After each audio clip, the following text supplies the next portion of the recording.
আপনারা দুজন তো পর্দায় অনেকবার প্রেম করেছেন, মাথা ফাটিয়েছেন, শরীর হাত ভেঙেছেন, শরীর ভেঙেছেন, অনেক কিছু করেছেন, ভিলেনের সঙ্গে ভাইয়া ফাইট করেছে। হ্যাঁ, বাস্তবে কি কখনো মানে এরকম রিলেশন হবে, এরকম স্বপ্ন বা মনের মধ্যে এরকম কোনো ইয়ে আসে? সিনেমায় বাস্তব লাইফটা তো একদমই ডিফারেন্ট। তবে হ্যাঁ, ভালো বন্ধুত্ব এটা তো অস্বাভাবিকের কিছু না, নাহলে এত ছবি পরপর কি করে হয়।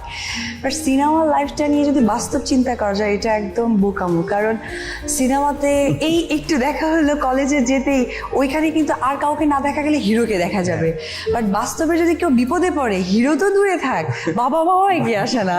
সো সিনেমা বাস্তব বাস্তব না সেটা না, বিপদে বললে অবশ্যই ভালো বন্ধু যারা তারা অবশ্যই বিপদে এগিয়ে আসে। কিন্তু একটা জিনিস নিশ্চিত করে বলতে পারি যে অ্যাটলিস্ট ম্যাডামের বাড়ির সামনে আমি কোনোদিন গিয়ে দাঁড়িয়ে থাকবো না সিনেমার মতো, বা ম্যাডামের জন্য হাত কাটা, মাথা ফাটানো, গান গাওয়া, তারপর স্যাড দুঃখের গান গেয়ে গিয়ে ঢাকা শহর ঘুরে বেড়ানো, ওসব বাস্তবে কোনোদিনই করবো না, এইটুকু নিশ্চিত করে বলতে পারি। আপনার যে নেক্সট জেনারেশন আসবে, তারা কেউ যদি ফিল্মে আসতে চায়, নেক্সট জেনারেশন আমার ছেলে পেলে, হ্যাঁ, আগে তো বিয়ে করি তারপর তো ছেলে পেলে। নাকি এই জীবনে বিয়ে করার ইচ্ছে নেই? বউ ঠিক না করে বাচ্চার চিন্তা, এত অ্যাডভান্স না যাওয়াই ভালো।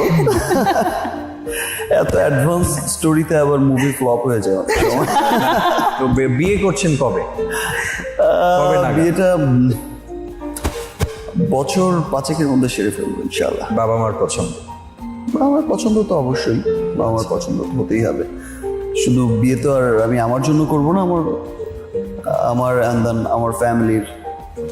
সো আমার ওয়াইফ তো আসলে তার ফ্যামিলি ছেড়ে আমার ফ্যামিলিতেই আসবে। সো আমার ফ্যামিলির মানুষগুলোকেও তার ভালোবাসতে হবে,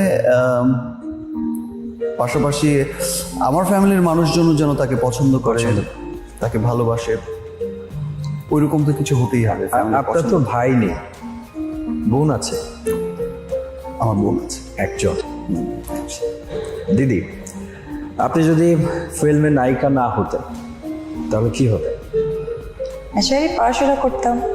চাকরি করতেন, না বিমানবালা হতেন, নাকি কোনো অফিসের বড় এমডি হতেন? কি না, করতেন? পড়াশোনা করতাম।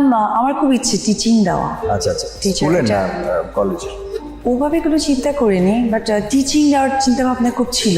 কিন্তু খুব খুব ছোট বয়সে ফিল্মে আসা তো, এই জন্য ওই চিন্তাটাকে একদম ইন ফিউচার যেতে পারে বা হবে এইটা ভাবতে পারিনি। এসএসসির পরপরই ফিল্মে আসা, সো ওইটা ভাবতে পারিনি যে কলেজে টিচার না স্কুলের, এটা ভাবতে পারি। স্কুলের নামটা মনে আছে?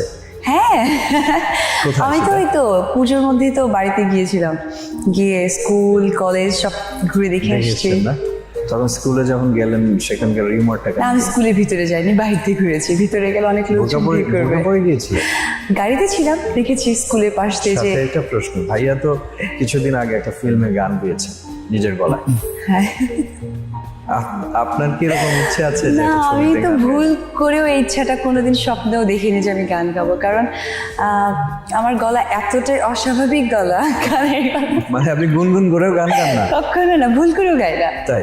হ্যাঁ। আচ্ছা, আমি যদি আপনাকে এখন রিকোয়েস্ট করি, না, আমি আপনার রিকোয়েস্টে সরি বলে দিব, বিকজ আমি গান জানি না। এক লাইন, মাত্র এক লাইন, এক না, একটা বাছাই আমি কোনো দিন গান গাইতে, মানে আমি বললাম না যে আমি ভুল করে নিজের অজান্তেও গান গাই না। সিরিয়াসলি? সিরিয়াসলি। কোরবানি দিচ্ছেন কি?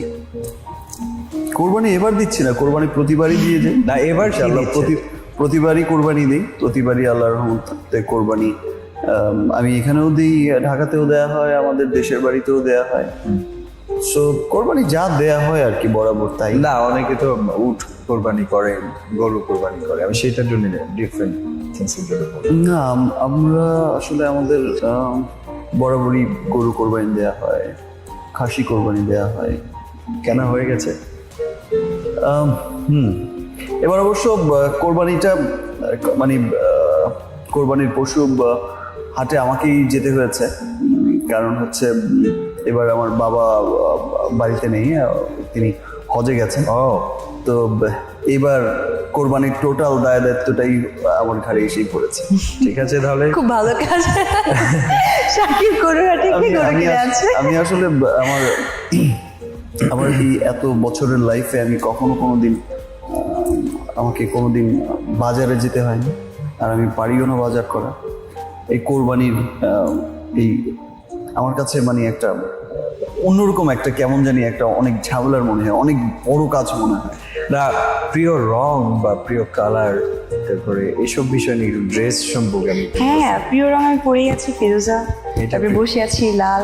যেহেতু আমি হিরোইন, সব কালারই আমার পছন্দ, কিন্তু সব কালার ইউজ করতে হয়। প্রিয় খাবার বিরিয়ানি বিরিয়ানি, অনেক পছন্দ। পুরনো ঢাকার। দেখলেই বোঝা যায়। দেখলে না, বোঝা যায়। আমি ওভাবে মোটা না, যেভাবে বিরিয়ানি খেয়ে মানুষ মোটা হয়। দেশে এবং দেশের বাইরে মিলিয়ে 4 জন প্রিয় নায়কের নাম বলে, সেখানে যদি আপনিও থাকেন, আপনার প্রিয় নায়ক আপনি, সেটাও চলবে, আমি না থাকলেও হবে। ওকে, নায়ক রাজ্জাক আমার খুবই পছন্দের একজন অভিনেতা, খুবই পছন্দের একজন অভিনেতা না, আমার খুব পছন্দের একজন হিরো। আচ্ছা, আমার খুব পছন্দের একজন সুপারস্টার। And then